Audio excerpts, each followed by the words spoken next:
수업 시작했습니다. 안녕하십니까? 안녕하세요. 네. 자, 또 카톡이 또 대답하는 거는 처음 들어봤네요. 자, 명절은 잘 보내셨죠? 네. 자, 다시 한번 새해 복 많이 받으시고. 자, 네, 감사합니다. 자, 오늘 할 차례가 여러분들 교재 157페이지입니다. 자, 우리 지난 시간에 여러분들 취득세 세율까지 정의해 드렸었죠? 맞죠? 네, 그래서 자, 우리 취득세 과세 대상, 그 다음에 취득의 유형, 그리고 납세 의무자, 취득 시기, 과세 표준, 세율까지 여러분들 지난 시간에 정의해 드렸고, 자, 일단 비과세는 건너뛰고요. 제 8절에 나와 있는 부가 징수부터 해서 오늘 정의를 좀 들어가도록 할게요. 자, 그러면 우리 취득세 자, 법률에 의해서 열거된 자산을 취득하게 되면 내는 세금이 취득세더라. 자, 그렇다면 취득세는 어떤 방식으로 우리가 낼 것이냐에 대한 내용인데요. 자, 한번 보죠. 자, 취득세는 어떤 세금이냐면 다시 한번 정의해보면 납세 의무자라는 사람이 납세지를 관할하는 지방자치단체 뭐 하는 세금이에요? 신고하고 납부하는 세금이죠? 네. 서울 지나고 나니까 완전히 새 사람이 돼서 왔어요. 그러시면 안 돼요. 자, 그래서 우리가 취득세는 원칙이 신고하고 납부하는 세금이다. 자, 단 이렇게 신고 납부를 해야 될 의무를 이행하지 않게 되면 해당 지자체에서 직접 세금을 계산을 해서 고지서로 보낸다. 고지서로 보내서 징수하는 것을 무슨 징수? 보통 징수라고 한다 그랬죠. 자, 그래서 취득세는 신고 납부를 원칙으로 하되 이를 이행하지 않았을 때는 고지서 받아서 내도록 돼 있습니다. 그리고 이때는 당연히 벌금형 세금인 뭐가 추가돼서 나와요? 가산세라는 게 추가돼서 나온다 그랬었죠. 자, 그래서 취득세는 원칙이 신고 납부다. 아시겠죠? 자, 그러면 이때 납세의무자가 누구냐? 우리 지난 시간에 배웠다시피 취득세 납세의무자는 누가 납세의무자입니까? 사실상 취득자가 납세의무자라 그랬었죠. 단 상속일 때는 누가 취득한 것으로 본다? 상속인 각자가 취득한 것으로 보고요. 신탁재산으로서 위탁자 지위가 이전이 되면 새로운 위탁자가 취득한 것으로 본다 그랬어요. 진짜 새 사람이 돼서 왔어요? 이 정도까지는 아니었는데. 자, 그 다음에 조합원용 부동산은 누가 취득한 것으로 보고요? 조합원이 취득한 것으로 보고, 대여물건은요? 대여업자가 취득한 것으로 본다 그랬죠? 그 다음에 외국에서 수입해서 대여했으면 수입하는 자가 운수업체 명의로 등록됐지만 취득대금을 지급한 자가 따로 있으면 취득대금을 지급한 자가, 주체구조부 취득자 이외의 자가 가설을 했으면 주체구조부 취득자가, 그 다음에 주식을 취득을 해서 과점주주가 됐으면 과점주주가, 지목 변경을 통해서 가액이 증가했으면 그 변경 시점에 소유자가 납세의무자입니다. 자, 그래서 우리 지난 시간에 이 내용 정리했었죠. 예. 자, 이 사람들이 해당 지방자치단체에 무엇을 해야 되느냐? 신고서를 제출을 하고요. 자, 신고를 하라 그랬죠? 신고하라는 말은 무슨 말이에요? 신고서를 작성해서 제출하라는 이야기예요.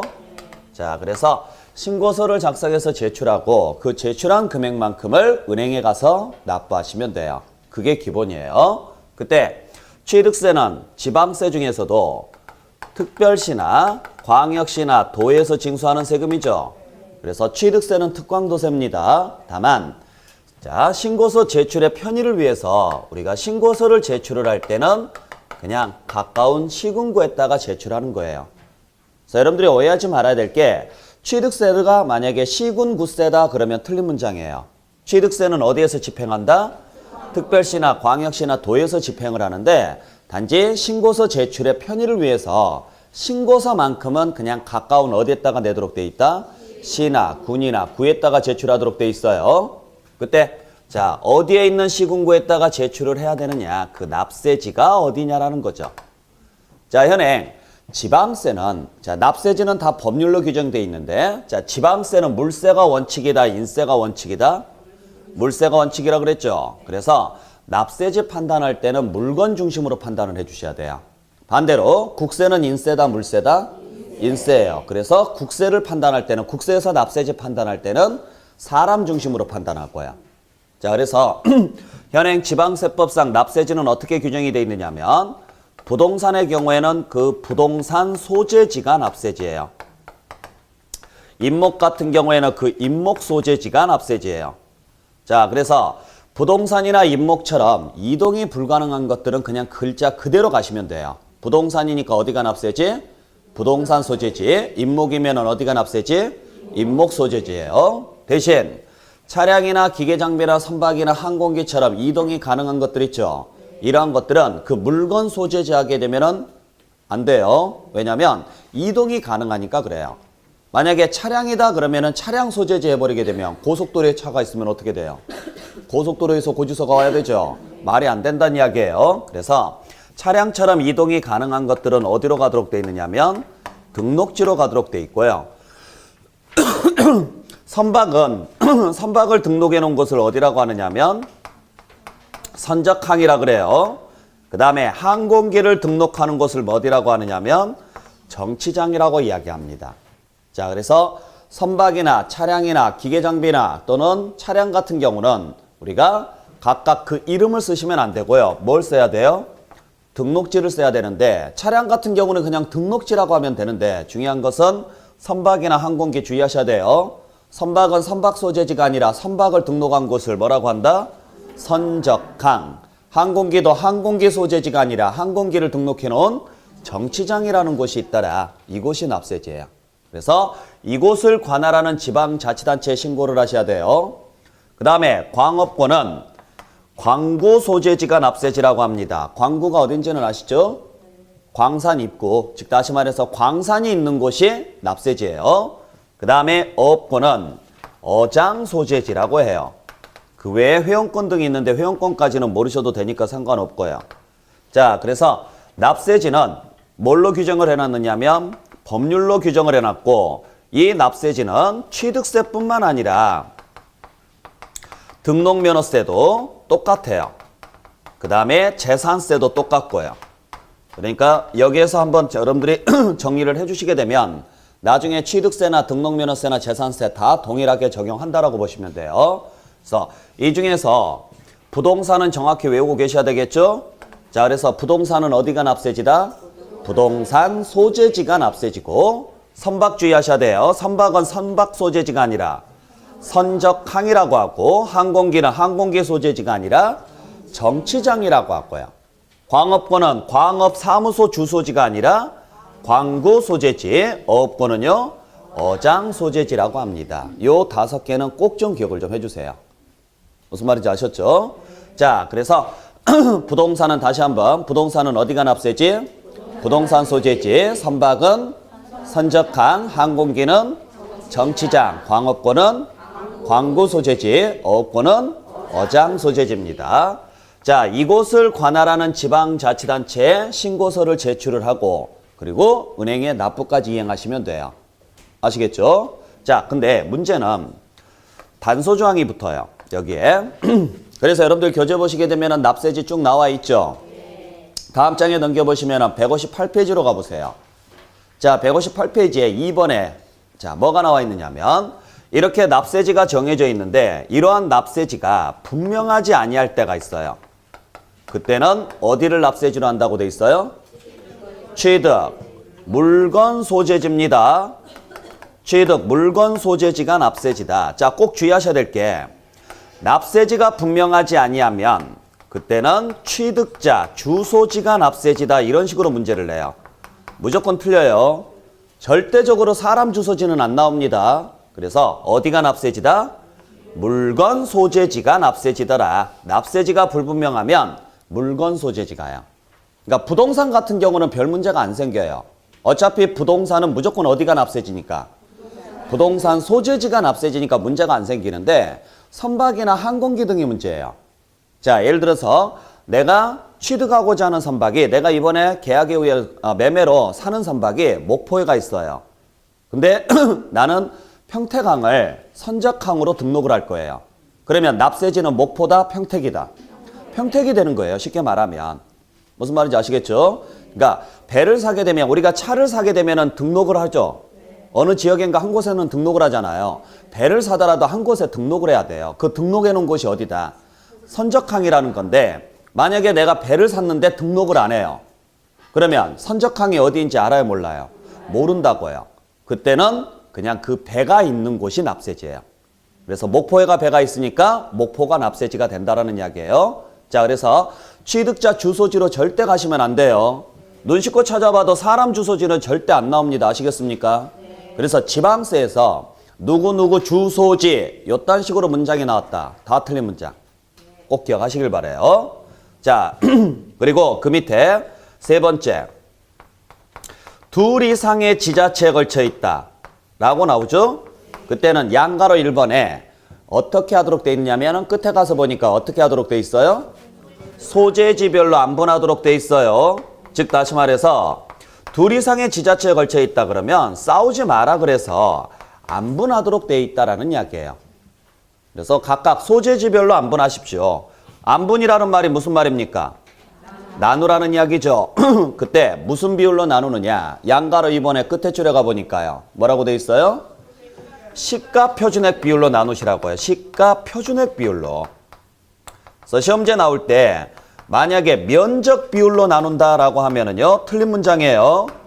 절대 면적으로 나누는 게 아니라 뭘로 나눈다? 시가 표준액 비율로 나눠요. 자, 이때 여러분들이 한 가지 주의하셔야 될 게 있어요. 자, 예를 들어서 서울하고 경기도가 있는데 서울하고 경기도 이 사이에 땅이 하나 있어. 한 필지 땅이. 자, 이걸 내가 취득을 했어요. 그러면 등기는 어디에 딸까요? 어차피 이걸 취득을 했으면 등기해야 돼요, 안 해야 돼요? 하잖아요. 그러면 등기 어디에 할까요? 나누어서 할까요? 한꺼번에 할까요? 당연히 이걸 나누어서 할 수는 없죠. 한 필지짜리니까. 그러면 어디다 등기할까요? 경기도에 따면 안 돼요? 뭐라고요? 서울이 더 좋아요? 그럴 리가요. 본인이 하고 싶은 데다 하면 돼요. 자, 그래서 시험지에서 뭐라고 내느냐면 둘 이상의 지자체에 걸쳐 있는 경우에는 본인이 등기하는 곳이 납세지다 이런 식으로 문제를 내요. 등기하는 곳을 뭐라고 표현하느냐면 등록관청 소재지입니다 라고 이야기합니다. 만약에 이렇게 문장이 나와도 틀리다고요. 아셨어요? 등기는 한 곳에 따 할지언정, 등기는 한 곳에 따 할지언정 세금은 싸우지 마라 그래서 나누어서 낸다고요. 이해되셨어요? 그래서 경기도에 붙어있는 부분은 경기도에 있다가 내고 서울에 붙어있는 부분은 어디에다 내고요? 서울에다가 내고 그걸 나눌 때 면적으로 나누지 마시고 뭘로 나누시라고요? 시가 표준액 비율로 나누십시오 라는 이야기예요. 요즘 최근에 들어와서 가장 시험 문제 잘 나오고 있는 내용 중에 하나예요. 꼭 기억을 해주셔야 돼요. 단 여기서 한 가지 여러분들이 하나 더 정리하셔야 될 게 뭘 정리하셔야 되느냐면 자, 지금 제가 여러분들한테 취득세를 설명드리고 있죠? 자, 좀 이따가 제가 다시 등록면허세를 설명을 드릴 건데 등록면허세 납세지가 어디냐라고 물어보게 되면 똑같아요. 부동산은 어디가 납세지냐? 부동산 소재지가 납세지예요. 선박은 선적항 소재지고 항공기는요. 정치장 소재지고 광업권은 광구 소재지고 어업권은요. 어장 소재지예요. 문제는 납세지가 분명하지 아니하다라고 문제가 나왔을 때 취득세에서는 어디가 납세지다? 물건 소재지가 납세지입니다. 아셨죠? 분명하지 아니하다라고 단서가 붙었을 때 근데 등록면허세는 뭐 하기 위해서 내는 세금이에요? 등기하기 위해서 내는 세금이죠. 그래서 등록면허세는 납세지가 분명하지 아니하면 그냥 등기하는 것이 납세지예요. 그래서 등록면허세는 무조건 등록관청 소재지라고 합니다. 아셨죠? 그 다음에 둘 이상의 지자체에 걸쳐 있다. 취득세에서는 싸우지 마라 그래서 어떻게 하지만 소재지별로 나누는 거예요. 근데 등록면허세를 낼 때는 등록면허세는 오직 뭐 하기 위해서 내는 세금? 등기만을 위해서 내는 세금이죠. 그래서 이때도 역시 등기하는 곳이 납세지예요. 그래서 이때는 등록관청 소재지라 그래요. 자, 그래서 여러분들이 지금 잘 보셔야 될 게 취득세에서 물어볼 때하고 등록면허세에서 물어볼 때하고요. 내용이 좀 달라요. 그래서 납세지가 취득세하고 등록면허세는 동일해요. 납세지는 동일해요. 문제는 요 단서 조항이 붙었을 때가 문제예요.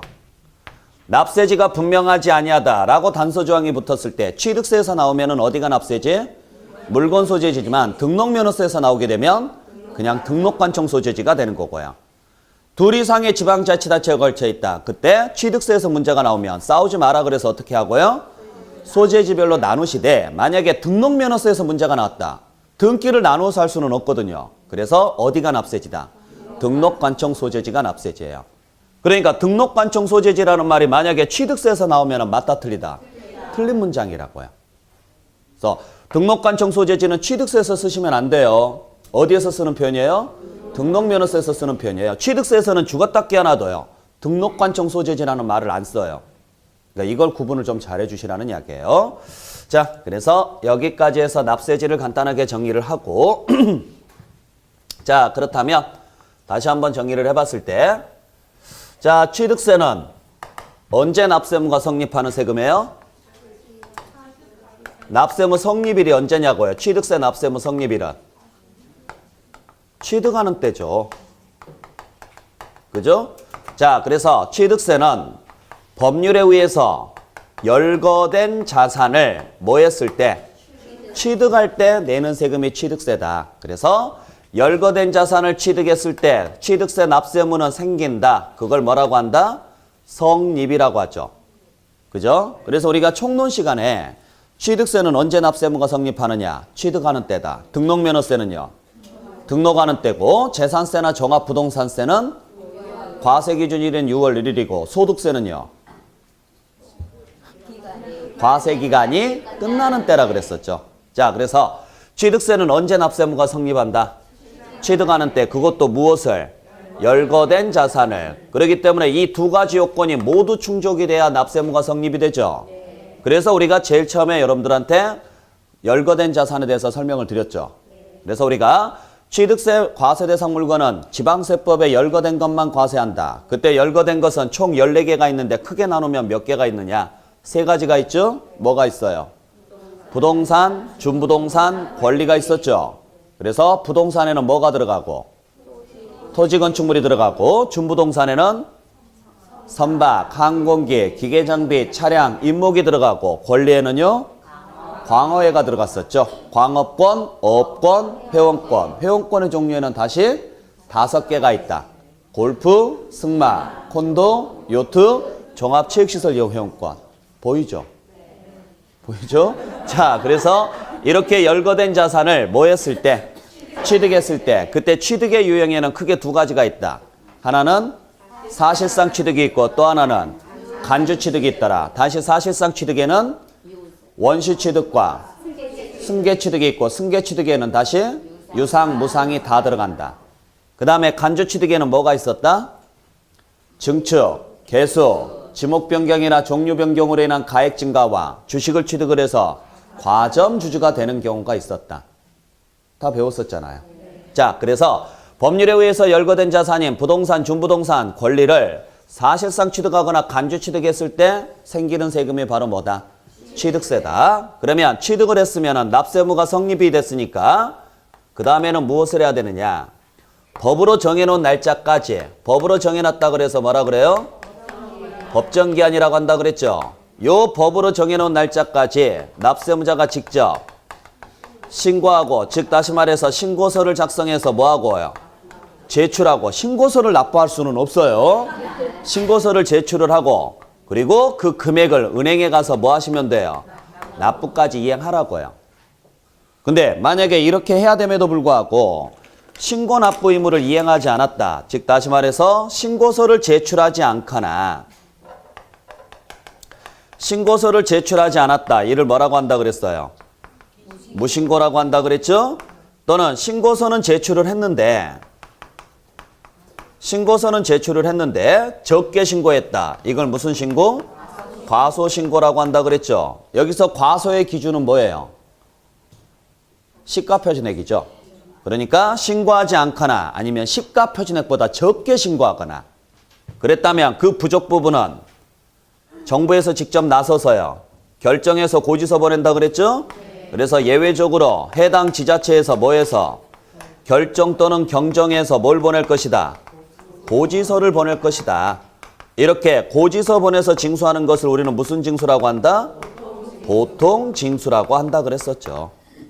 그리고 이때는 당연히 뭐가 추가돼서 나올 것이다? 가산세가 추가돼서 나온다 그랬어요. 네. 자, 그래서 취득세는 원칙의 신고납부요. 이를 이행하지 않았을 때는 가산세까지 포함해서 무슨 방법에 의해서 징수된다? 보통 징수 방법에 의해서 징수된다. 요게 우리 취득세 납세 절차죠. 그래서 지난 시간에 제가 여러분들한테 취득세 과세 표준이 뭐냐 그랬었느냐면 취득세 과세 표준은 뭐예요? 취득 당시 가액으로 간다 그랬죠. 단 연부로 취득했을 때는 연부 금액으로 갈 것이고 증축, 개수, 지목 변경 등으로 인해서 가액이 증가했으면 증가한 가액으로 한다 그랬어요. 그리고 그때 취득 당시 가액은 원칙은 납세의무자가 신고한 가액으로 한다. 단 이를 신고하지 않거나 시가표준액보다 적게 신고했을 때는요. 시가표준액으로 하고 국수공판장, 부동산 거래신고에 관한 법률에 의해서 검증됐으면 사실상 취득가액으로 한다 그랬죠. 이 내용이에요. 그러니까 납세의무자한테 뭐 하라고 돼 있어요? 신고하라고요. 바로 그 신고된 금액이 신고가액이에요. 요게 과표라고요. 근데 뭘 하지 않거나 신고하지 않거나 또는요. 시가표준액보다 적게 신고했다면 그때는 정부에서 결정하죠. 그때 결정할 때는 무슨 금액으로 결정 또는 경정하느냐. 무슨 금액으로? 시가표준액으로 결정 또는 경정해서 고지서 보낸다고요. 단 신고하지 않더라도요. 신고하지 않더라도 국수공판장, 부동산 거래신고에 관한 법률에 의해서 검증됐을 때는요. 시가표준액이 아닌 사실상 취득가격으로 결정해서 고지서 보낼 것이다 이 이야기예요. 이게 과표라고요. 그러니까 납세자한테 주어지는 것은 신고가액이고 납세자가 안 했을 때는 정부가 계산을 할 건데 정부는 뭘로 계산할 거냐. 시가표준액으로 가는 게 기본이다. 단 6개 항목에 한해서만 시가표준액이 아닌 무슨 가액으로 간다? 사실상 취득가액으로 간다. 그러니까 우리가 사실상 취득가액으로 가는 경우의 수를 외웠었죠. 국수공판장, 그 다음에 부동산, 거래신고에 관한 법률에 의해서 검증되는 경우가 있었죠. 요게 우리가 과표 시간에 배웠던 내용이에요. 아셨죠? 자, 그러면 요 가산세를 물지 않으려면 우리는 기한 내에 뭐 해야 돼요? 신고하고 납부해야죠. 그때 법정 기한이 언제냐? 자, 취득세는 일반적인 경우에는 언제까지 신고하도록 돼 있느냐면 취득일로부터 60일 이내에 신고하고 납부하도록 돼 있습니다. 단 상속에 의해서 취득하는 경우에 한해서만 재산을 정리할 시간이 좀 필요하다 그래서 좀 길게 잡아주는데 언제까지로 되느냐? 취득일이 속하는 달의 말일로부터 6개월 이내에 신고하고 납부하도록 돼 있고요.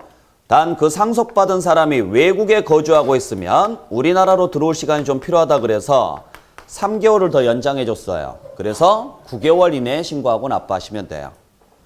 자, 그래서 우리 취득세 신고 기한은 기본이 2개입니다. 원칙은 며칠? 60일이지만 6개월짜리가 하나 있다. 어떤 경우에 한해서다?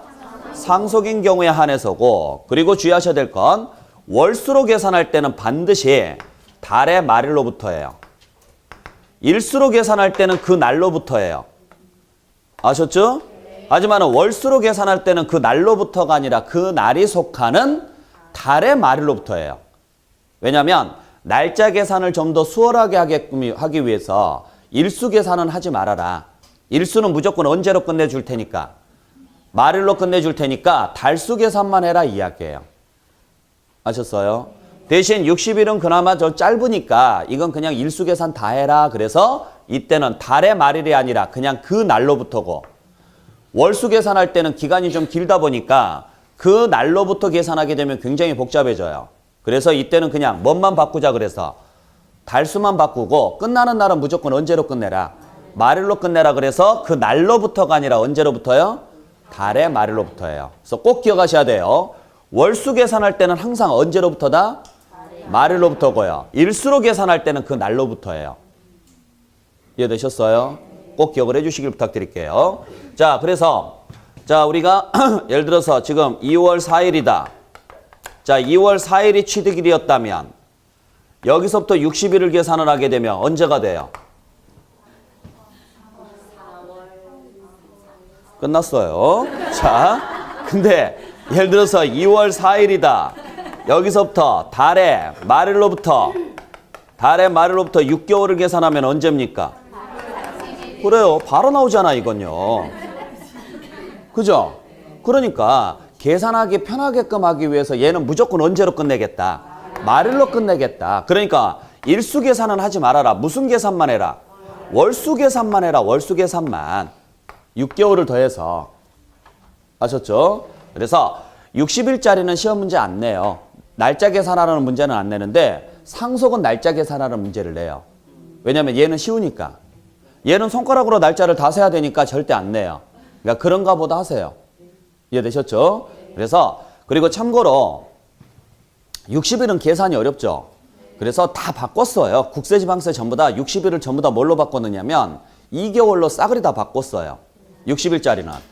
그리고 2개월로 바꾸면서 단서를 붙였죠. 달의 말일로부터 2개월이에요. 그러면 훨씬 기간 계산이 편해지죠. 근데 유일하게 취득세만 아직 60일짜리가 남아있어요. 그러니까 그런가 보다 하세요. 언젠가는 얘도 바뀌긴 바뀔 거예요. 근데 아직까지는 취득세는 며칠을 기본으로 하고 있다? 60일을 기본으로 하고 있대. 유일하게 상속만 재산을 정리할 시간이 필요하니까 기간을 길게 잡아줬다. 그래서 몇 개월? 6개월이고 개월수로 나왔으니까 언제로부터? 달의 말일로부터. 자, 그러면 요 날짜 계산을 하려면 우리는 무슨 날짜를 알아야 돼요? 취득일을 알아야 되죠. 그래서 우리가 지난 시간에 취득 시기를 배웠었죠? 또 물어볼까 봐 겁나요? 물어볼 거예요. 자, 그래서 우리 지난 시간에 취득일을 배웠었는데, 자, 유상승계 취득일 때는 언제가 취득일이다? 계약상 잔금 지급일이다. 단 계약상 잔금 지급일이 명시되지 않으면 계약일로부터 60일이 경과된 날이 될 것이고, 그죠? 국수공판장에 들어가면 사실상 잔금 지급일이 될 것이고, 연부로 취득했으면 사실상 연부금 지급일이 될 것이고, 무상으로 취득했으면 계약일이 되고요. 계약일이고, 무상 중에서 유일하게 상속만 언제가 되고 상속 개시일이 된다 그랬었죠. 그 외에 토지를 원시 취득했으면 공사준공인가일이라고 하고요. 건물을 원시 취득했으면 사용 승인서를 내주는 날이라고 하고, 지목 변경을 통해서 가액이 증가했으면 사실상 변경일과 공부상 변경일 중 빠른 날이라고 하고, 주식을 취득을 해서 과점주주가 됐으면 그 과점주주가 된 날이라고 하고, 회원권의 기간이 연장됐으면 기간이 새로 시작된 날이 됐었고, 재산분할로 취득을 했으면 등기일이 된다 그랬어요. 그러니까 저만 열심히 공부하고 있어요 지금요. 아셨죠? 네. 어찌됐든 간에 제가 계속 반복해 드릴 거예요. 이런 식으로. 그러니까 여러분들이 계속 들으시면서 아 맞아 그때 이런 거 들은 적이 있어 해서 계속 상기를 좀 해주시면 될 것 같아요. 아셨죠? 자, 그래서 그 날로부터 60일 유일하게 상속만 그 날이 속하는 달의 말일로부터 6개월인데, 단 이렇게 취득을 한 사람이 이 날짜 전에 기한 내에 등기 등록을 하고자 해요. 이때는 절차상 어쩔 수 없이 등기나 등록하기 전까지 신고하고 납부하셔야 돼요. 자, 그래서 뭐 하고자 한다 그러면 등기 등록을 하고자 한다. 그때는 무조건 언제까지 신고하고 납부하십시오? 전까지예요. 전까지. 그죠? 우리 등기 등록을 하려면은요. 세금을 내고 등기 등록을 합니까? 등기하고 나서 세금 냅니까? 그렇죠. 그러니까 등기하고 싶다면 그 전까지 내라. 60일이나 6개월은 의미가 없다. 무조건 언제까지요? 전까지요. 그래서 자, 취득을 했어요. 그러면 일단 며칠을 잡아줘요? 60일을 잡아주는 거예요. 잡아놓고 그 다음에 물어보는 거죠. 너 등기할래 말래? 안 할 건데요? 그러면 60일 이내에 내.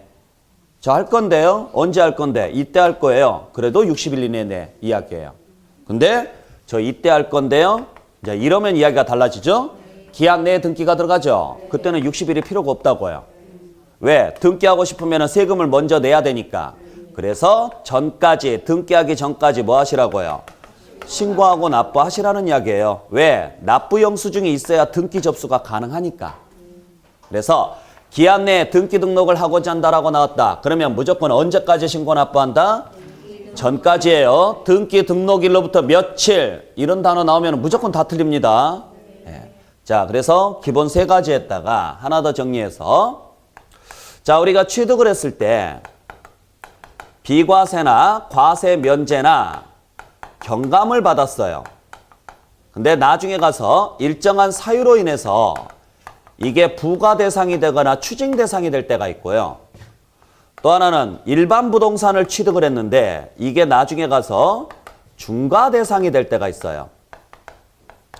자, 이러한 사유로 이미 한번 취득을 했는데 그 취득했을 때 비과세나 과세 면제나 경감받은 후에 다시 뭐가 되거나 부과 대상이 되거나 추징 대상이 되거나 부과된다라는 이야기는 과세된다는 이야기고 추징된다는 이야기는 추가로 징수된다는 이야기니까 역시 과세된다는 이야기예요. 또 취득했을 때 취득세 냈어요 안 냈어요? 냈죠. 냈는데 그게 중과 대상이 됐었을 때예요. 이런 사유로 인해서 다시 한번 취득세를 내야 된다면 이때는 한 번 냈는데 다시 내는 거죠. 이때는 30일 이내에 신고 납부하도록 돼 있어요. 아시겠죠? 자, 그래서 취득세 신고 기한은 총 4개입니다. 아시겠죠? 자, 취득세 법정 기한은 4개인데 60일짜리 하나, 6개월짜리 하나, 전짜리 하나, 30일짜리 하나 해서 총 몇 개냐? 4개예요. 그대로 외워주셔야 돼요. 자, 그래서 60일, 6개월, 전 30일인데 6개월짜리하고 전짜리하고 30일짜리를 제외한 나머지는 다 며칠짜리예요? 60일짜리니까 여러분들이 이 3가지를 기억을 좀 해주셔야죠. 그중에 6개월짜리는 딱 하나밖에 없어요. 뭐밖에 없어요? 상속. 그 다음에 전이 나오려면 등기. 그러면 30일짜리만 이해하시면 되죠. 그죠? 자, 30일짜리는 2가지 케이스가 있는데 하나는 혜택을 받았는데 나중에 그 혜택이 사라졌을 때예요. 즉 혜택이라는 것은 비과세나 면제 등을 말하죠. 근데 그 혜택이 사라졌을 때는 그 사라진 날로부터 며칠이네요. 30일 내내 내시라고요. 또 하나는 세금을 적게 냈다가 나중에 세금이 많이 나올 때예요. 그래서 일반 세율을 적용했다가 나중에 중과세율이 적용이 됐을 때인데 자 보죠. 우리 현행 지방세법상 취득세가 비과세가 되는 경우가 6개가 있는데 지금 오늘은 비과세 설명을 안 했어요. 다음 과정에서 설명해 드릴 건데 우리 취득세가 비과세가 되는 게 6개가 있는데 그중에 대표적인 게 뭐가 있느냐면 임시건축물이 있어요. 그러니까 임시건축물은 원래 취득세가 비과세입니다. 아셨어요? 자, 그래서 우리가 임시건축물이라는 게 있는데 뭔지는 아시죠? 이건 원래 비과세예요. 세금을 안 내요. 단, 이 임시건축물이 존속기간이 1년을 초과하게 되면은 그때는 과세예요. 그러니까 요 단서조항이 붙으면은 과세고 이때 무슨 세율을 적용해서 내느냐? 기준세율을 적용해서 낸다 그랬었죠. 왜? 임시건축물은 등기가 안 되니까. 자, 그래서 우리 임시건축물의 대표적인 게 뭐가 있을까요? 모델하우스 등이 있어요.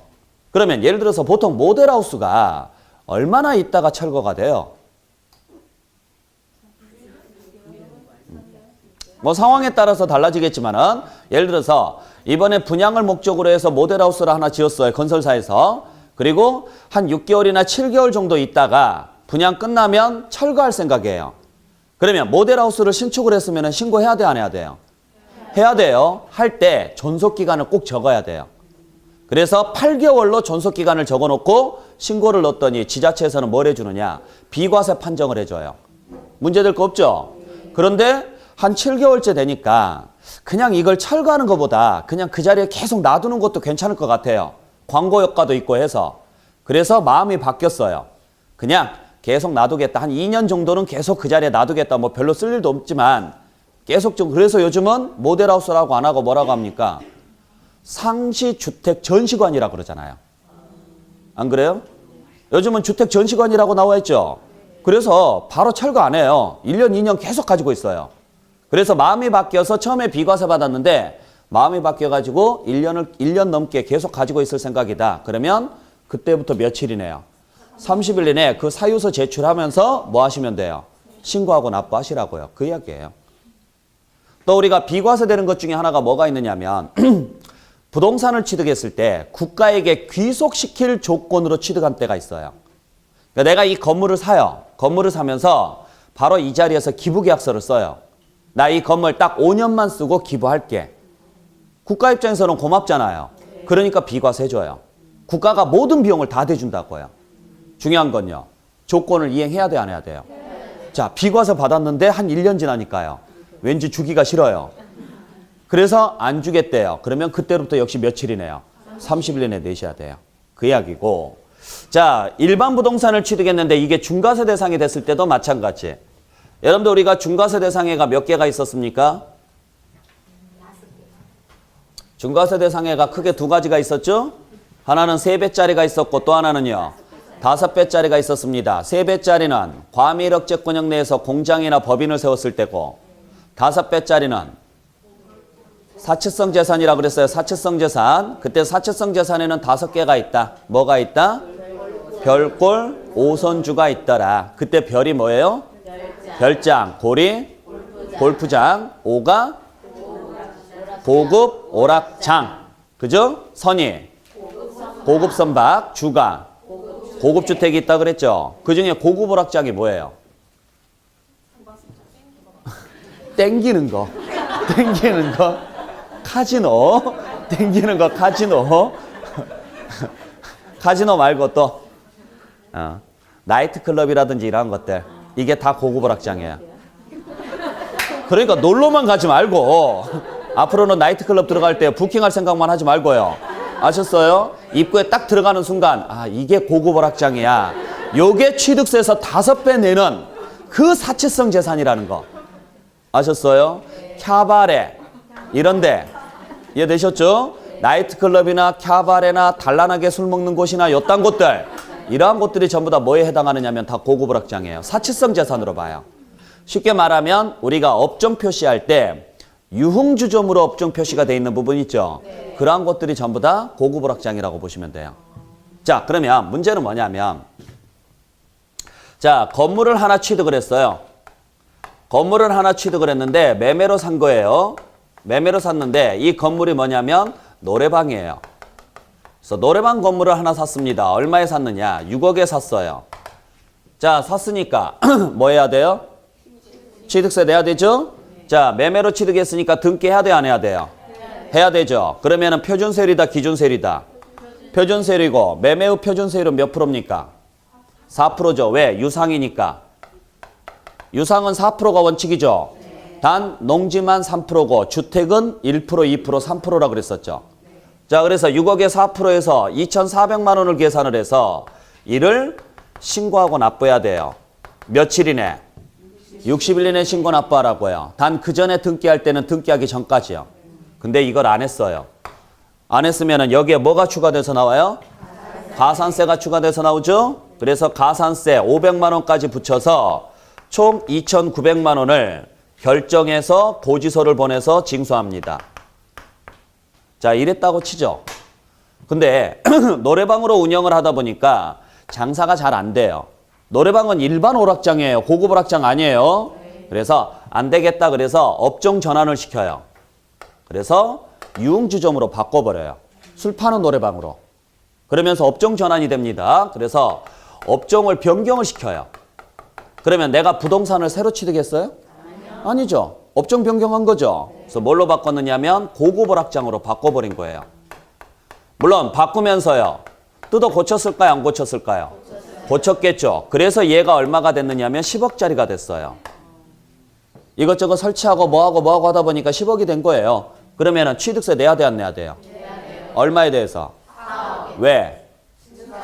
개수니까. 그죠? 그래서 원래는 4억에 대해서 내야 되죠. 근데 이때는 일반 부동산이 사치성으로 전환됐죠. 이때는 증가된가액에 대해서 내는 게 아니라 전체에 대해서 다시 내요. 왜냐하면 이렇게 안 하면 처음부터 이걸 산 사람만 손해예요. 그렇잖아요. 처음부터 사치성 재산을 산 사람은 중과세가 돼서 세금을 냈겠지만 처음에 일반 부동산을 샀다가 사치성으로 전환시킨 사람은요. 증가된 부분에 대해서만 낸다 그러면 억울하죠. 그래서 세율이 바뀌어버렸잖아요. 일반 세율에서 중과세율로 바뀌어버렸죠. 그럴 때는 전체에 대해서 다시 내요. 개수라고 하더라도. 아셨나요? 그때 몇 프로를 내느냐. 처음부터 고급 오락장을 샀으면 이 사람은 12%를 냈어야 돼요. 그죠? 왜냐면 요 4%가 2 더하기 2로 만들어졌다 그랬죠. 그때 사치성 재산이 되면 여기만 5배 중과세 한다 그랬으니까. 그러니까 10 더하기 2가 되는 거예요. 그래서 몇 프로를 내야 돼요? 12%. 그래서 1억 2천만 원을 냈었어야 된다고요. 그래서 1억 2천만 원을 냈어야 될 사람이 일부러 뭐 한 걸로 봐요? 일부러 일반 건축물을 사가지고 전환한 걸로 봐요. 세금 피하려고. 그래서 얼마에 끝내버린 거예요? 2,900에 끝낸 거라고 보는 거예요. 물론 의도하지는 않았지만 법률 해석상 그렇게 보고 판단한다고요. 그래서 이때는 증가된 부분에 대해서 내는 게 아니라요. 그 전체 가액에 대해서 다시 부과하는 거예요. 그러다 보니까 무슨 문제점이 생길까요? 이중과세 문제가 생겨요. 이미 6억 부분에 대해서는 냈죠. 근데 또 내라는 거죠. 그래서 이미 냈던 금액은 다시 공제해줘요. 빼줘버리면 되죠. 그래서 남은 그 금액을 뭐 하시라고요? 이걸 신고하고 납부하되 요때 요 신고가 30일 이내에 신고하라는 거예요. 아시겠죠? 자, 그러니까 둘 다 공통점은 이미 한번 취득했다 안 했다? 취득했어요. 근데 이후에 또 내는 거예요. 다시. 근데 그게 증축이나 개수나 이런 사유로 인해서 내는 게 아니고 비과세 받았는데 부과 대상이 됐거나 경감 받았는데 추징 대상이 됐거나 취득 이후에 뭐가 됐거나 중과 대상이 됐다면 그때는 전체에 대해서 계산한다. 증가된 가액이 아니라. 아시겠나요? 그리고 그건 며칠 이내 신고 납부한다? 30일 이내 신고 납부하라는 이야기예요. 그때 이미 한번 냈는데 또 내야 되니까 이미 납부한 세금은 뭐 해주셔야 돼요? 공제해 주셔야 돼요. 그때 주의하셔야 될 것, 공제할 때 2,900을 다 공제하게 되면 문제가 하나 생기죠. 벌금의 효과가 사라져버려요. 벌금이 비용 처리가 되는 거라고요. 그래서 얘는 제외하고. 네. 자, 그래서 우리가 취득 이후에 중과세 대상이 됐거나 경감받은 후에 추징 대상이 됐거나 이런 사유 등이 발생했다. 그러면 취득 이후에 중과세 대상이 되거나 경감받은 후에 추징 대상이 되면 이미 한번 세금 냈다 안 냈다? 냈죠. 이건 세금을 안 냈지만 이건 세금을 낸 거잖아요. 냈는데 또 내는 거예요. 그래서 이중과세 걸리기 때문에 반드시 이때는 이미 납부한 세금 뭐 하시도록 돼 있느냐? 공제하도록 돼 있다고요. 이걸 기납부세액이라고 하죠. 그래서 이미 납부한 세금 반드시 뭐 해 주십시오? 공제해 주십시오. 단, 이 공제할 때 무엇은? 가산세는 제외하고. 가산세는 제외하고. 계산 문제는 시험 문제 안 나와요. 이 글자를 지금 설명드리기 위해서 지금 이걸 적어드린 거예요. 대충 무슨 말인지 아시겠어요? 네, 그렇게 해서 여러분들이 다시 한번 정리해 주세요. 자, 그래서 교재 보시게 되면은 자, 징수방법에서 158페이지의 징수방법에서 1번에 원칙 뭐다? 신고납부라고 돼 있죠? 그래서 양가로 1번에 일반적인 경우에서 취득세 과세 물건을 취득한 자는 그 취득한 날 오른쪽에 부터 가로 안에 있는 거 다 빼고 오른쪽으로 갑니다. 오른쪽으로 가서 취득한 날부터 며칠 이내? 60일 이내에 신고하고 납부하시라고요. 단 양가로 2번처럼 상속이라는 글자가 나왔다. 그때는 몇 개월? 6개월인데 6개월 앞에 무슨 글자가 붙어요? 달의 말일로부터. 달의 말일로부터. 근데 양가로 3번처럼 등기하고자 합니다. 그러면 두 번째 줄 끝에요. 언제까지? 등기 또는 등록을 하기 전까지. 여기는 절대 날짜 나오면 안 됩니다. 네. 그 다음에 양가로 4번에 동그라미 1번 봤더니 첫 번째 줄에 뭐라고 돼 있느냐? 비과세, 과세 면제, 경감 받은 후에 뭐가 됐다면? 부과 또는 추징 대상이 되었다면 그때는 그 사유 발생일로부터 며칠 이내? 30일 이내에 끝에 가서 뭐 하시라고요? 신고하고 납부하시라고요. 또 동그라미 2번에 나와 있는 것처럼 자, 부동산을 취득한 후에 취득을 했죠? 이후에 뭐가 됐어요? 중과 대상이 되었다면 중과세율 적용 대상이 된 경우에는 그 중과 대상이 된 날로부터 역시 며칠 이내? 30일 이내. 끝에 가서 뭐 하시라고요? 신고하고 납부하시라고요. 그때 신고하고 납부할 때 그 앞에 이미 납부한 세금 공제하라고 돼 있죠? 이미 납부한 세금 공제해 주셔야 돼요. 그때 공제할 때 무엇은 제외하고? 가산세는 제외하고. 가산세는.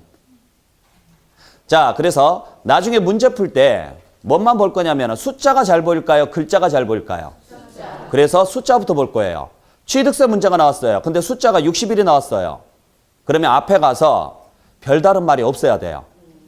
만약에 60일이 나왔는데 앞에 상속이 보이거나 비과세가 보이거나 중과 대상이 됐다고 나왔다. 그럼 다 틀린 문장이에요. 아셨죠? 자, 6개월이 딱 나와요. 그러면 당연히 앞에는 뭐가 나와야 돼요? 상속이 나와야 되고 달의 말일이 나와야 돼요. 등기자가 보여요. 근데 날짜가 나오면 무조건 틀려요. 등기자가 보이면 무조건 뭐라고 해야 되고 전이라고 해야 되고 30일짜리가 보였어요. 그러면 비과세나 과세 면제나 경감 어쩌고 저쩌고 후에 다시 부과됐다 이 말이 나와야 되고요. 또는 취득 어쩌고 저쩌고 한 다음에 중과세율 적용 대상이 됐다라고 나와야 된다고요. 그 단서 조항을 꼭 보시라고요. 그리고 꼭 30일짜리에는 하나 더 확인해야 될 게 이미 납부한 세금 반드시 뭐 해라? 공제하십시오. 그때 가산세는 포함한다 제외한다? 제외하고. 작년에도 나왔었고 재작년에도 나왔었고 이 부분은요. 기억하셔야 돼요. 자, 근데 이렇게 신고 납부를 해야 되는데 안 했어요. 그러면 그때는 무슨 방법에 의해서? 보통징수 방법에 의해서 징수하죠. 그래서 다음 장에 넘겨보시면 2번에 예외해서요. 보통징수가 나와 있는데 첫 번째 줄에 뭐라고 돼 있느냐? 취득세 납세의무자가 뭘 하지 아니하면 신고 또는 납부 의무를 다하지 아니하면 그러니까 신고나 납부할 무엇을 의무를 우리는 이 신고 납부를 의무라고 한다 그랬잖아요. 이걸 뭐 하지 아니하면 다하지 아니하면 즉 이행하지 아니하면 불이행이죠. 그때는 두 번째 줄에 뭘 합산해서 가산세를 합한 금액을 세금으로 해서 무슨 방법에 의해서 징수한다? 보통징수 방법에 의해서 징수한다. 그러니까 보통징수 사유가 뭔지 아시겠죠? 보통징수 사유가 되려면 앞에 뭐가 나와야 돼요? 의무를 다하지 아니하였다라는 단서가 나와야 된다고요. 그래야 무슨 방법에 의해서 징수된다. 그리고 그때는 뭐가 추가돼서 나오더라? 가산세가 추가돼서 나오더라 이야기예요. 이해되셨죠? 자, 그때 우리 가산세의 종류에는 뭐가 있느냐? 이미 총론 시간에 다 배우셨기 때문에 간단하게 한번 정리해 볼게요. 자, 우리 가산세의 종류에는 가산세라는 것은 뭘 이행하지 않았을 때요? 의무를 다하지 않았을 때죠. 그때 의무의 종류가 여러 가지가 있는데 취득세에서는 기본적으로 두 가지 의무가 있습니다. 신고할 의무가 있고요. 납부할 의무가 있습니다. 그래서 신고 의무를 이행하지 않았을 때 붙이는 가산세와 납부 의무를 이행하지 않았을 때 붙이는 가산세가 있죠? 이건 취득세만 있는 게 아니라 모든 세금에 공통적으로 들어가요. 신고 납부 의무가 있는 세금에는. 그때 신고 의무를 이행하지 않았을 때는 다시 두 개로 나누죠. 아예 신고 안 했을 때는 무슨 가산세가? 무신고 가산세가. 신고했지만은 적게 신고했으면 과소신고 가산세가 붙는다 그랬었죠. 그때 우리 무신고 가산세 몇 프로 붙는다 그랬어요? 20%고 사기기타 부정한 행위면 40%고 과소신고 가산세는 10%고 역시 사기기타 부정한 행위가 되면 40%가 된다 그랬죠. 그래서 과소 쪽이 조금 더 싸고 무신고가 조금 더 비싸고 근데 사기치면 무조건 몇 프로고? 40%고요. 그 다음에 납부 의무를 이행하지 않았을 때 붙이는 가산세는 뭐라고 한다 그랬어요? 납부 불성실 가산세라고 하고요. 이때 납부 불성실 가산세는 하루 지날 때마다 10,000분의 30 붙인다 그랬죠? 네. 자, 그래서 요게 기본이에요. 자, 근데 자, 이거 외에 취득세는 가산세가 하나 더 있는데 뭐가 있느냐면 법인의 경우에 법인은 반드시 장부를 작성해서 뭘 할 의무가 있느냐면 보관할 의무가 있어요. 법인은 반드시 장부를 작성해서 보관하고 있어야 돼요. 왜냐하면 우리 국수공판장이 되면은요. 납세자가 신고하지 않더라도 사실상 취득가액이 확인되기 때문에 시가표준액이 아닌 사실상 취득가액으로 간다 그랬죠. 그중에 장이 뭐예요? 국수공판장 할 때 장이 법인장부예요. 그러니까 그걸 확인하려면 법인은 이미 뭘 작성해놔야 돼요? 장부를 작성해놔야 되는데 그걸 의무로 뒀다고요. 근데 이를 이행하지 않았어요. 그러면 역시 뭘 이행하지 않았으니까? 의무를 이행하지 않았으니까 가산세가 붙는데 이때는 몇 프로가 붙느냐? 10%가 붙어요. 이건 취득세에서만 나옵니다. 자, 그래서 여기까지가 기본이에요. 근데 취득세에서만 나오는 가산세가 하나 더 있는데 중가산세라는 게 있어요. 잘 보셔야 돼요. 자, 가산세 앞에 무슨 글자가 붙었어요? 중자가 붙었죠. 느낌이 어때요? 무겁다라는 이야기죠? 이건 몇 프로짜리냐면 80%짜리입니다. 가산세가 굉장히 세죠. 왜냐하면 아무리 사기를 쳐도 사기나 부정행위가 발생을 했어도요. 몇 프로가 최고예요?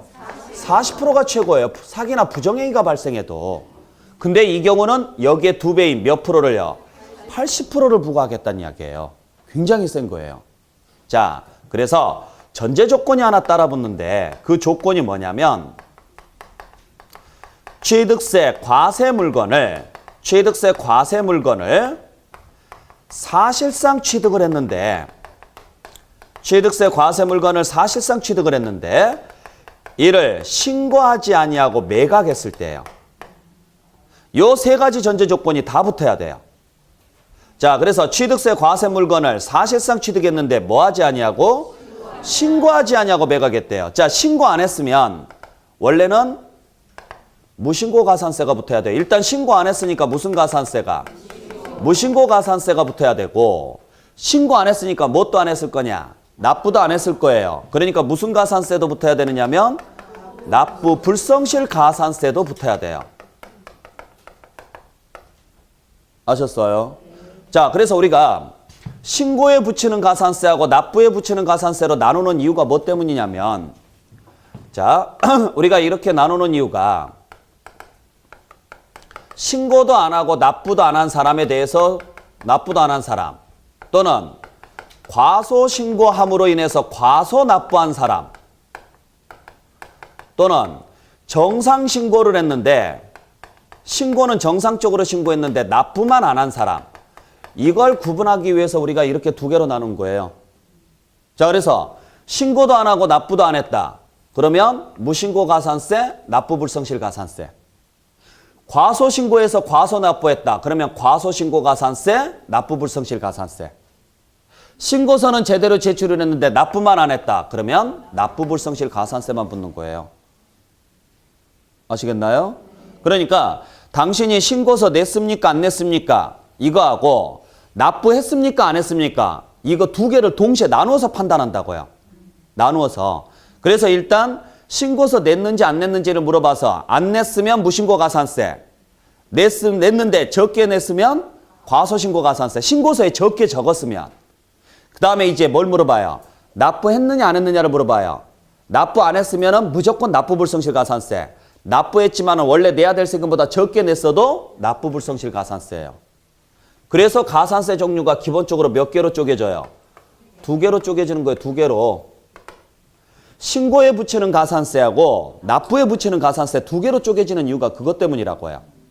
그래서 무신고 가산세, 과소신고 가산세.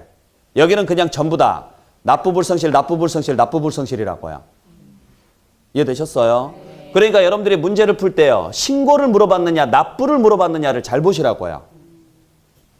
이해되셨나요? 납부하지 않거나 과소 납부했으면은요, 무조건 납부 불성실. 신고하지 않았다. 그러면 무신고. 과소신고했다. 이건 서류에다가 지금 잘못 적은 거잖아요. 그때는 과소신고 가산세라고요. 그러니까 이건 신고서 내용이고, 이건 금액이고, 진짜 돈이고, 이건. 이해되셨나요? 근데 신고 안 했대요. 그러면 당연히 일단 신고 안 했으니까 무신고 가산세죠. 신고 안 했으면 납부도 못 해요. 그러니까 뭐까지 붙는 거예요? 납부 불성실까지 붙는데 이거 해봤자 40% 조금 넘어요. 야, 이거 하지 마. 이걸로는 안 돼. 그냥 80% 붙여 이야기해요. 무시하고. 그러니까 원래는 얘를 붙여야 되는데 이걸 무시하고 얘를 붙이겠다 이 소리예요. 그래서 이 조건을 잘 보셔야 돼요. 이때 취득세 과세 물건은 모든 물건을 다 말하는 게 아니라 등기가 필요한 물건에 한해서입니다. 아셨죠? 자, 등기가 필요한 물건을 무엇을 했어요? 사실상 취득을 했어요. 사실상 취득은 무슨 취득을 말해요? 원시 취득이거나 승계 취득을 말하죠.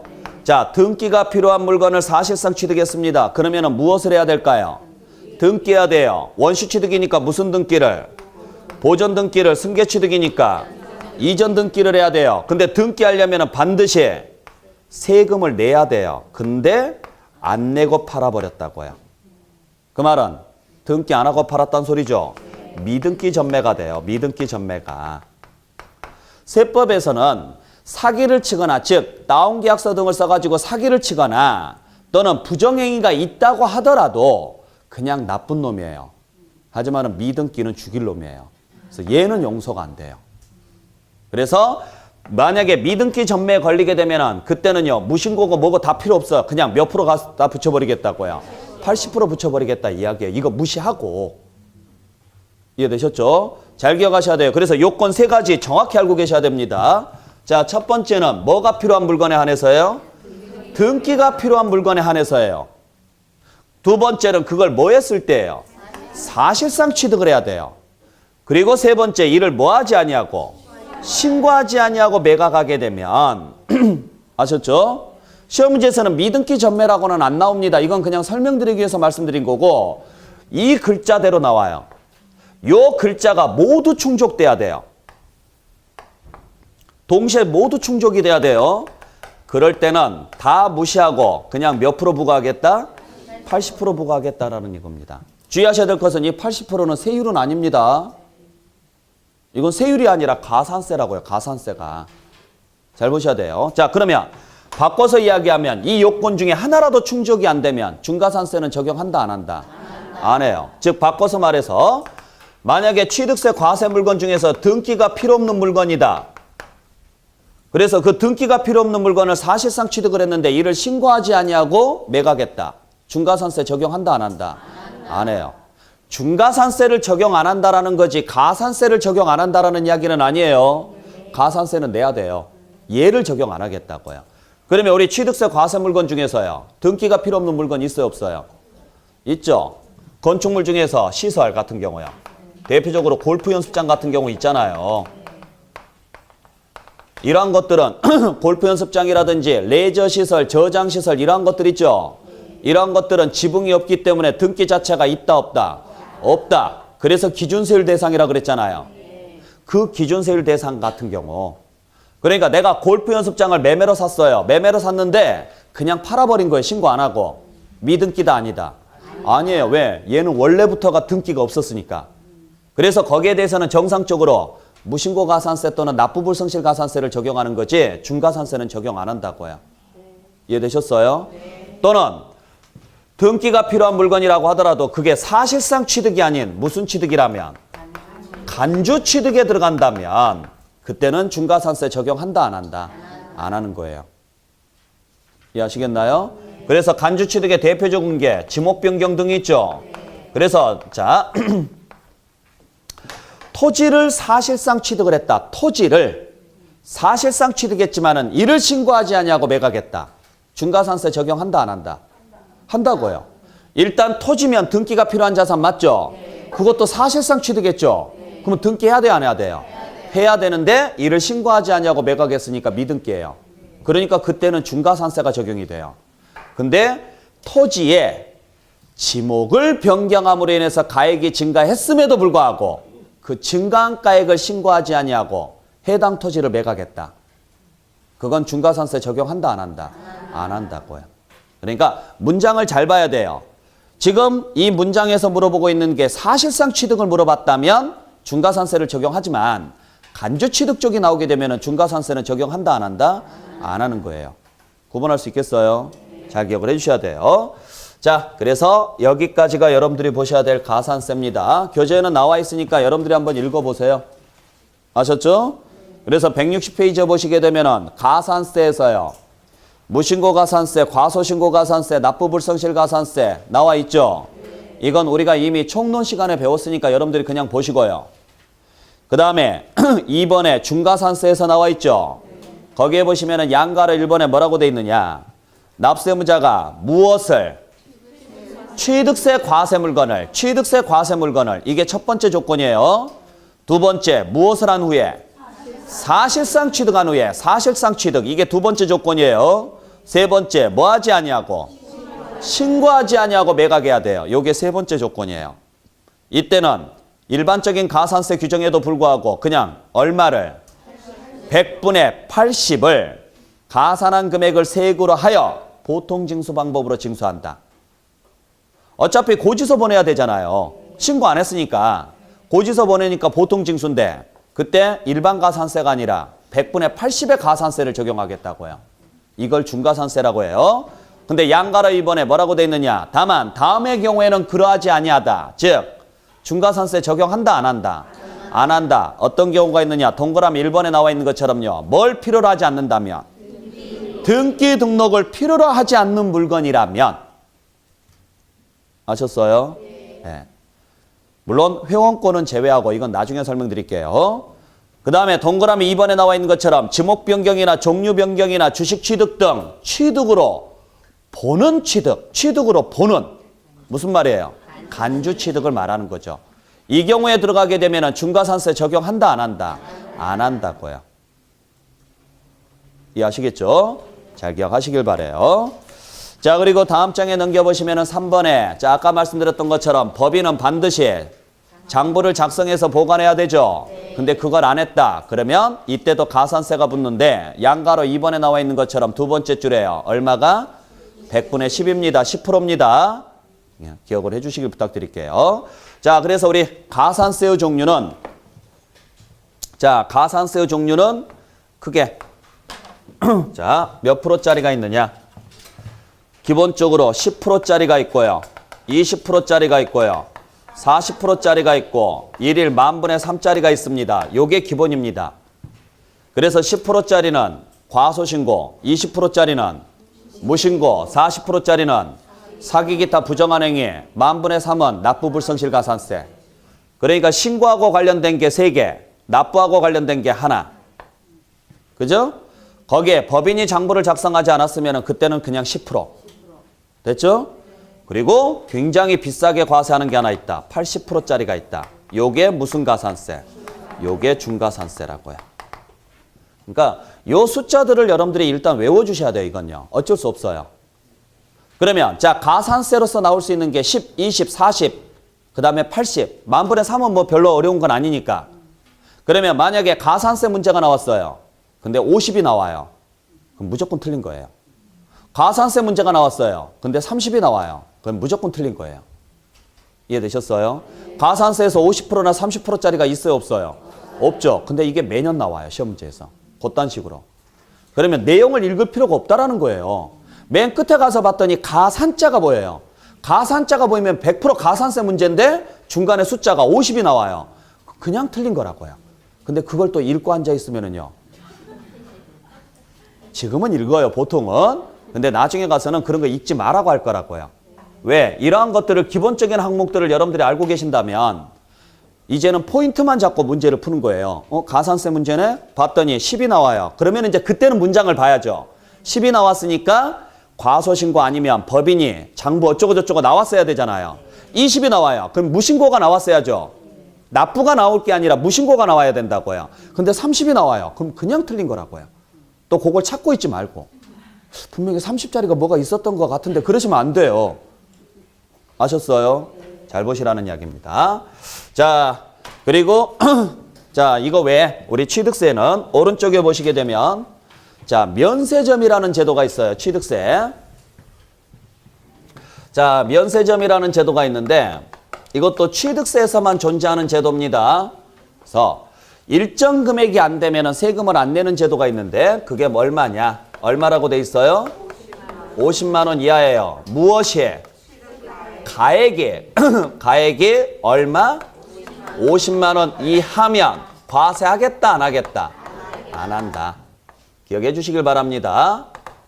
아셨죠? 네, 그래서 뭐 실무상으로는 실무상으로는 거의 쓸데없지만 이론상으로는 우리가 시험 문제 잘 나오니까요. 자, 여기서 주의하셔야 될 것은 가액이에요. 세액이 아니라 뭐라고요? 가액이라고요. 세액이 아니라 가액. 그리고 이하라는 거예요. 이하니까 얼마까지? 50만 원까지예요. 그러면 이 글자를 빼요. 이하라는 글자를 빼요. 맞아요, 틀려요? 맞다고요. 50만 원까지니까. 그러니까 이하라는 글자가 들어가든 빠지든 상관이 없어요. 50만 원까지는 과세하지 않겠다고요. 근데 미만이라고 나오면 틀리겠죠. 아셨죠? 그래서 이 두 가지만 좀 주의해 주시면 될 거예요. 50만 원은 뭐 그냥 눈에 보이니까. 자, 그 다음에 그 밑에 취득세를 내게 되면 추가로 내야 되는 세금이 있죠. 이걸 부가세라고 하는데 부가세의 종류가 두 가지가 있습니다. 부가세의 종류가 농어촌 특별세라는 세금하고 지방교육세라는 세금이 붙어요. 참고로 이때 농어촌 특별세는 국세입니까? 지방세입니까? 국세입니다. 농어촌 특별세는 국세예요. 지방교육세는 지방세예요. 근데 둘 다 공통점은 부가세라고요. 어디에 부과되는 세금이라고요? 취득세 부과되는 세금이에요. 아셨죠? 그래서 여러분들이 오해하지 말아야 될 게요. 취득세는 국세요, 지방세요? 지방세죠. 지방세에 국세를 붙일 수 있다, 없다? 있다고요. 상관없다고요. 그러니까 농특세를 걷고 싶은데 걷을 사람이 마땅치 않으니까 다른 세금에 끼워서 걷는 거예요. 근데 그게 지방세라고 해서 꼭 지방세만 붙이라는 법은 없다고요. 지방세에 국세를 붙여도 되고 국세에 지방세를 붙여도 돼요. 그러니까 이걸 응용력이 굉장히 좋으신 분들이요. 이걸 응용하세요. 취득세가 지방세니까 지방세에 부과되는 농어촌 특별세도 지방세로 바뀐 줄 알아요. 남자에 여자가 붙었다고 여자가 남자로 전환돼요? 그런 건 아니라고요. 그냥 세금을 더 걷기 위해서 붙인 것뿐이지 지방세 붙었다고 해서 얘가 지방세로 전환되는 건 아니라고요. 자, 어찌됐든지 간에 취득세 부과되는 세금은 두 개, 농어촌 특별세하고 지방교육세가 있는데 농특세는 10%가 부과가 되고 지방교육세는 20%가 부과가 돼요. 그때 잘 보셔야 될 게 우리가 취득세는 두 가지 형태가 있죠. 취득을 했을 때 등기까지 해야 되는 경우가 있고요. 등기가 필요한 경우가 있고요.